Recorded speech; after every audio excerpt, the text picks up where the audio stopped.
Hi குட்டீஸ், நல்லா இருக்கீங்களா? வீட்டில் எல்லாம் நல்லா இருக்காங்களா?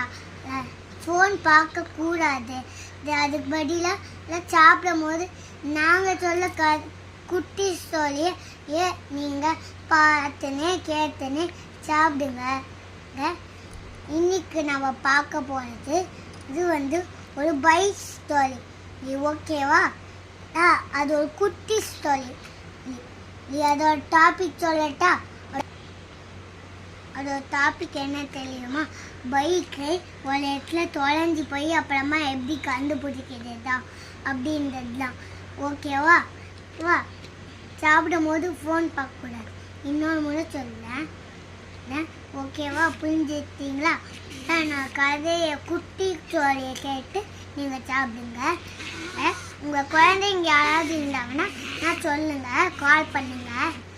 ஓகேவா? ஃபோன் பார்த்தீங்க வேணான்னு சொல்லுங்கள். ஒரு பைக்கு தொலைஞ்சி போச்சா அதோட வீட்டில் இருந்து. அது கோவாவில் இருந்துச்சான். அது இப்போ தமிழ்நாடுக்கு வந்துருச்சா. அது இப்போ எப்படி அந்த கோவாவுக்கு போகணும் தான் இந்த கடை ஃபுல்லாகவே.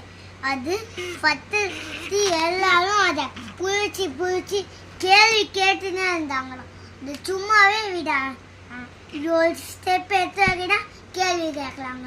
இந்த மாதிரி கேட்டுன்னே இருக்காங்க. இதால் முடியலையா ஒரு ஸ்டெப்பே. அப்புறமா இதுக்கு பாவமாக இருந்துச்சான். இதை பார்த்து எல்லாம் கேள்வி கேட்டுனே இருந்தாங்க. எல்லா போலீஸும் கூப்பிட்டுனே இருந்தாங்களாம். இதை என்ன சண்டைக்கு பிடிக்கிறது.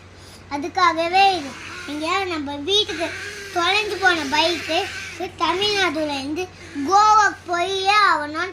இவங்க கோவா கடலுக்கு பக்கத்தில் தான் வீடை கட்டியிருக்காங்க. இந்த அங்கேயே போய் மீன் சாப்பிட்டுப்பாங்க. வேணும்னா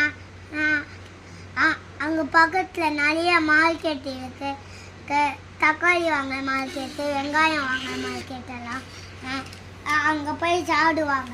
இதெல்லாம் வாங்கின்னு வந்து இந்த பைக் அப்புறமா இந்த பைக்கால் ஒரு நாள் கூட சாப்பாடே யாரும் கொடுக்கலையா. நான் வேலை செஞ்சினே நினச்சான். எப்படியாவது இவங்கிட்ட தப்பிச்சு போகணுண்டா அப்படின்னு நாங்கள் இந்த போலீஸ் தூங்கி நிற்கும் போது சல்லுன்னு இந்த போலீஸ் பைக்கு சல்லுன்னு லேட் எடுத்து எப்படி போகட்டான். இந்த பாருங்க, இந்த ஸ்பீடாக ஒரு